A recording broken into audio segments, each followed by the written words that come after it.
Corona से इस लड़ाई में हमें एक और बात का बहुत ध्यान रखना होगा।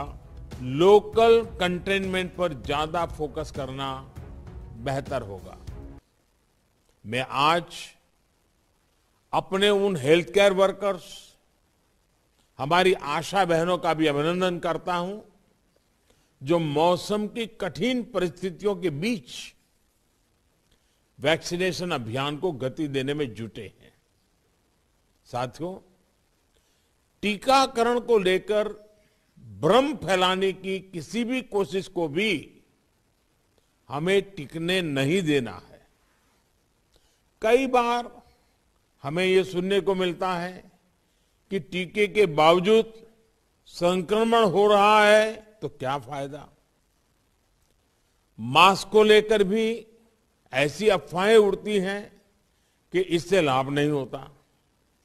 ऐसी अफवाहों को काउंटर करने की बहुत जरूरत है। साथियों, कोरोना से इस लड़ाई में हमें एक और बात का बहुत ध्यान रखना होगा। अब हमारे पास कोरोना से लड़ाई का 2 साल का अनुभव है। देशव्यापी तैयारी भी है। सामान्य लोगों की आजीविका, आर्थिक गतिविधियों को कम से कम नुकसान हो,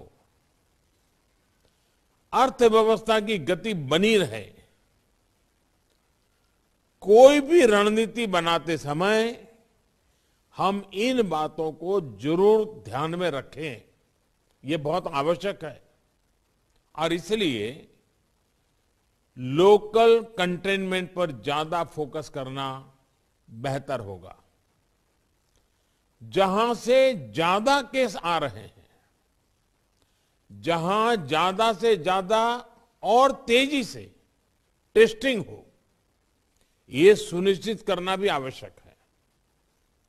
इसके अलावा हमें यह भी सुनिश्चित करना होगा कि होम आइसोलेशन में ही ज्यादा से ज्यादा ट्रीटमेंट हो सके।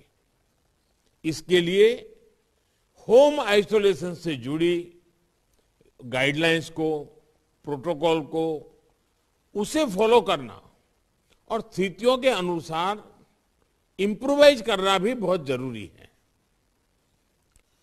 होम आइसोलेशन के दौरान ट्रैकिंग और ट्रीटमेंट की व्यवस्था जितनी बेहतर होगी, उतना ही अस्पतालों में जाने की आवश्यकता कम होगी।